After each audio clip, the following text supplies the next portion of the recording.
સફાઈ કર્મચારીઓના પગાર મામલે આજે ફરી સફાઈ કર્મચારીઓ ચીફ ઓફિસરને મળ્યા હતા, જે પાલિકાએ અડધો પગાર ચૂકવીને કર્મચારીઓને શાંત કર્યા। સફાઈ કર્મચારીઓના 3 મહિનાનો પગાર જમા થશે। કાયમી સફાઈ કર્મચારીને 2 મહિનાનો પગાર જમા થશે। કાયમી સફાઈ કર્મચારીઓનો 5 મહિનાનો પગાર બાકી હતો। અગાઉ કર્મચારીઓએ પગાર મામલે પાલિકા સામે સૂત્રોચ્ચાર પણ કર્યા હતા।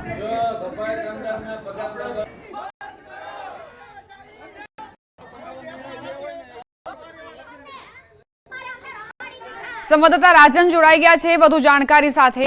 રાજન, કાયમી સફાઈ કર્મચારીઓએ વિરોધ કર્યો હતો અને હવે 2 મહિનાનો પગાર તેમના ખાતામાં જમા કરવામાં આવ્યો છે, શું જાણકારી? બિલકુલ જોવા જઈએ તો ઘણા મહિનાનો પગાર બાકી, તો લગભગ 5 મહિનાથી બગસરા નગરપાલિકા દ્વારા સફાઈ કર્મચારીઓનો પગાર નહોતો કરવામાં આવ્યો। તેના કારણે છેલ્લા કેટલાક દિવસથી કર્મચારીઓ દ્વારા નગરપાલિકા પર પ્રેશર કરવામાં આવી રહ્યું હતું। ગઈકાલે એક રેલી પણ કાઢવામાં આવી હતી અને સૂત્રોચ્ચાર પણ કરવામાં આવ્યા હતા। એ જ રીતે આજે પણ થયું હતું, પરંતુ હવે નગરપાલિકાએ પગાર જમા કરાવ્યો છે અને બીજા પૈસા છે એ આગામી દિવસો જમા કરાવવાની વાત પણ કરી છે। આભાર રાજન જાણકારી આપવા માટે। તો ઘણા સમયથી સફાઈ કર્મચારીઓનો પગાર નહોતો થઈ રહ્યો, આખરે સફાઈ કર્મચારીઓ વિફર્યા અને વિરોધ કર્યો, બાંયધરી આપી છે પગાર ચૂકવણીની। સુરત શહેરમાં ફોન લગાવો, યુપી જીતવાના બેનર લાગ્યા છે। યુપીના 20 લોકોને ફોન કરવાનો ઉલ્લેખ કરાયો છે। બેનરમાં લખવામાં આવ્યું છે કે જે વ્યક્તિ યુપીના 20 લોકોને ફોન કરીને ભાજપને જીતાડવાની અપીલ કરશે તેને ભાજપના પ્રદેશ અધ્યક્ષ CR પાટીલ સાથે ચા નાસ્તો કરવાનો મોકો મળશે। યુપી 20 લોકોને ફોન કરી ભાજપને જીતાડવાની અપીલ બાદ જે વ્યક્તિઓને ફોન કર્યા તેનું નામ, નંબર, લોકસભાની વિગત જે તે ફોન કરનારે આપવાની રહેશે। ત્યારબાદ 4 જૂન પછી વ્યક્તિને ભાજપના પ્રદેશ અધ્યક્ષ CR પાટીલ સાથે ચા નાસ્તો કરવાનો મોકો મળશે।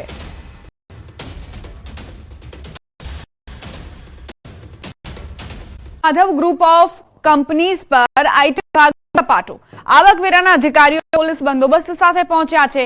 કન્સ્ટ્રક્શન સોલાર સિસ્ટમ સાથે સંકળાયેલું છે। આગળ સોલાર સિસ્ટમમાં ખૂબ મોટા પાયે કામ કરે છે। દસ્તાવેજ, હાર્ડ ડિસ્ક સહિતની વસ્તુઓ કબજે લેવામાં આવી છે। અશોક ખુરાના છે માધવ ગ્રુપના માલિક।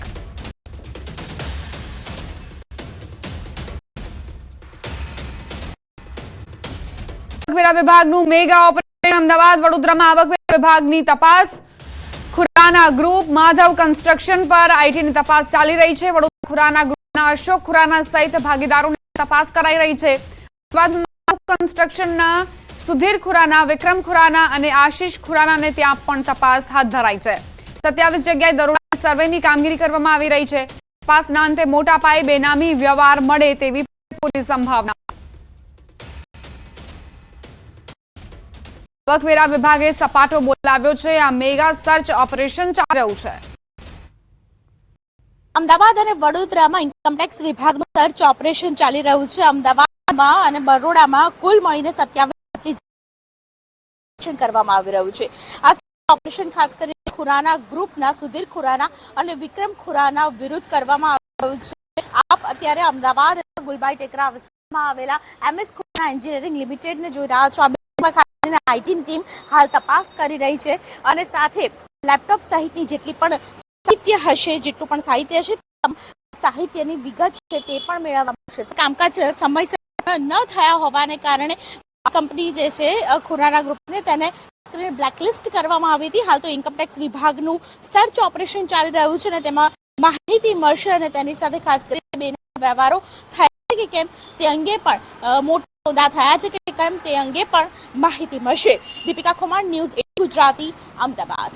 ખૂબ આકરી ગરમી પડશે। રાજ્યના ઘણા ભાગોમાં હીટવેવની આગાહી કરાઈ છે।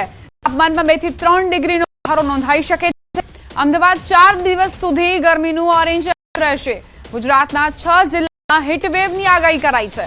પોરબંદર, દ્વારકા, ભાવનગર, કચ્છ, સુરત, વલસાડ, કાંઠામાં ગરમ અને ભેજવાળી હવા ફૂંકાઈ શકે છે।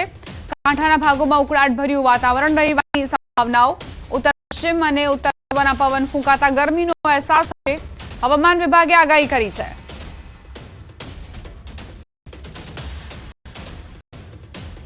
अगर हम बात करें हीट वेव की तो गुजरात रीजन में सूरत जो है 2 डिस्ट्रिक्ट साउथ गुजरात के जिसमें अगले 5 दिनों तक हीट वेव कंटिन्यू करने के चांसेस हैं।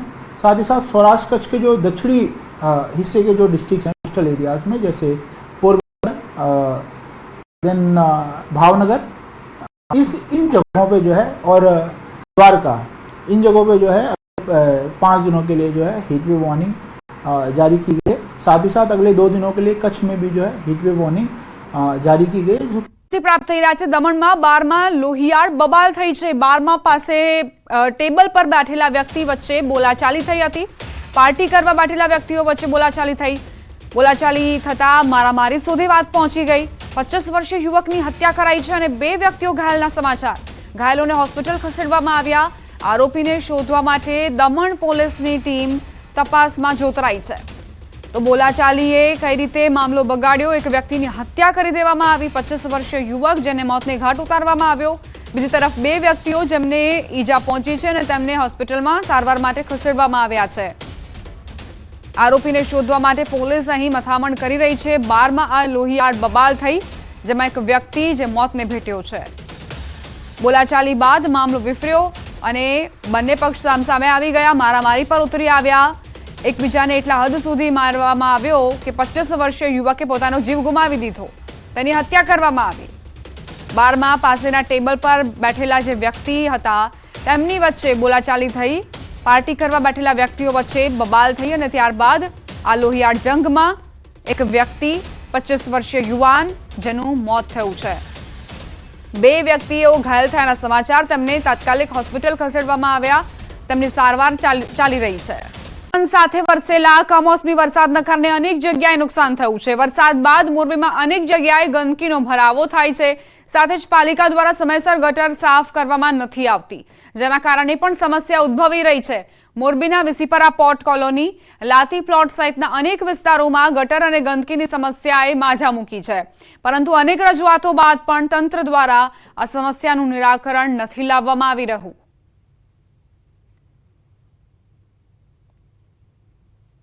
ઉડાવાડી લાઈન નેहरू ગેટ પાસે અમારી દુકાન છે। ત્યાં દરબારગઢથી જે પાણી આવે ને એ ટોટલી પાણી આ બાજુ આ કોડે છે, પણ અહીંયા પાણીનો નિકાલ બંધ થઈ ગયો છે। રાજાશાહીમાં જે બોગદો બનાવેલો છે ને નદી સુધીનો, તે આખો પેક થઈ ગયો છે, એટલે પાણી જાતું નથી। આમાં કાંઈ કહેવા જેવું જ નથી, કારણ કે મોરબી નગરપાલિકાના વહીવટદારો, મોરબીના ધારાસભ્યો કોઈ જાતનું ધ્યાન દેતા નથી। એટલી ગંદકી હદ વગરની ગંદકી છે। અવારનવાર રજૂઆત કરવાથી અમે સામાજિક કાર્યકરો થાકી ગયા છીએ હવે તો, કે શું કરવું, પબ્લિક ક્યાં જાય। એમાં પાછી મહાનગરપાલિકા કરી, નગરપાલિકામાં અમે હલાવી નથી શકતા, તો મહાનગરપાલિકા ક્યાં, પહેલાં વહીવટદાર તો મૂકો। 2006થી આ ગુજરાત મેરીટાઈમ બોર્ડની કોલોનીમાં વસાવટ કરું છું। છેલ્લા અમારા મેરીટાઈમ બોર્ડના આંગણે જ છેલ્લા 2 વર્ષથી પાણીની સમસ્યા, વરસાદ હોય કે ન હોય ગટર ઉભરાવાનું સતત ચાલુ છે।